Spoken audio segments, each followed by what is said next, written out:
உங்கள் சத்யாவில் full Moon sale காலை 9 மணி முதல் இரவு 12 மணி வரை. மே 1 ஒரு நாள் மட்டும். சித்ரா பௌர்ணமியை முன்னிட்டு திருவண்ணாமலையில் கிரிவலம் மேற்கொண்ட பக்தர்கள் தங்களது சொந்த ஊருக்கு செல்ல ரயில் நிலையத்தில் குவிந்து வருகிறார்கள். ஆயிரக்கணக்கான பயணிகள் ரயிலில் முண்டியடித்துக் கொண்டு ஏறுவதால் கூடுதல் போலீசார் பாதுகாப்பு பணியில் ஈடுபடுத்தப்பட்டிருக்கிறார்கள். முதலில் இந்த காட்சிகளை பார்க்கலாம்.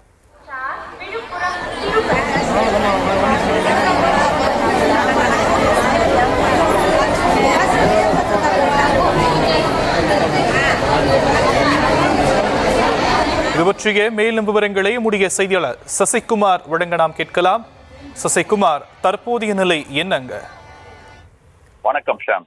திருவண்ணாமலை அருணாச்சலேஸ்வரர் திருக்கோயில் பின்புறம் அமைந்துள்ள 14 கிலோமீட்டர் கிரிவல பாதையில் ஒவ்வொரு மாதமும் பௌர்ணமி தினத்தில் ஆயிரக்கணக்கான பக்தர்கள் கிரிவலம் வருவது வழக்கம்.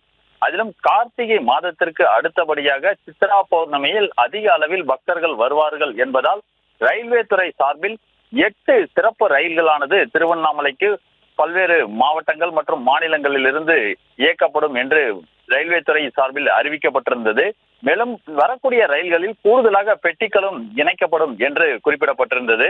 குறிப்பாக விழுப்புரத்தில் இருந்து திருவண்ணாமலை காட்பாடி மார்க்கமாக திருப்பதி செல்லக்கூடிய ரயிலில் ஒவ்வொரு மாதமும் பௌர்ணமி தினத்தில் பௌர்ணமி கிரிவலம் முடித்து செல்லக்கூடிய பக்தர்கள் அந்த பெட்டிகளில் ஏறுவதற்கு முண்டி அடித்துக் கொண்டு செல்வது ஒரு வழக்கமான ஒரு நிகழ்வாக மாறியுள்ள நிலையில் கூடுதலாக பெட்டிகள் இணைக்கப்பட்டிருந்த போதிலும் கடைசி பெட்டியில் பக்தர்கள் கூட்டம் அதிகமாக இருக்கக்கூடிய நிலையில் அந்த பெட்டிகளில் ஏறுவதற்கு அதிக பக்தர்கள் பயணிகள் ஆர்வம் காட்டுகின்றனர். இதனால் அங்கு சிறிது சலசலப்பு பக்தர்களிடையே ரயிலில் இருந்து இறங்கக்கூடிய பயணிகளுக்கும் ஏறக்கூடிய பயணிகளுக்கும் இடையே சலசலப்பானது ஏற்படுகிறது.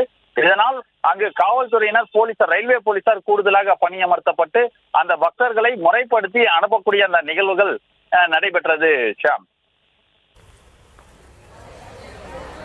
விவரங்களுக்கு நன்றி சசிகுமார். உங்கள் சத்யாவில் ஃபுல் மூன் சேல் காலை 9 மணி முதல் இரவு 12 மணி வரை. மே 1 ஒரு நாள் மட்டும்.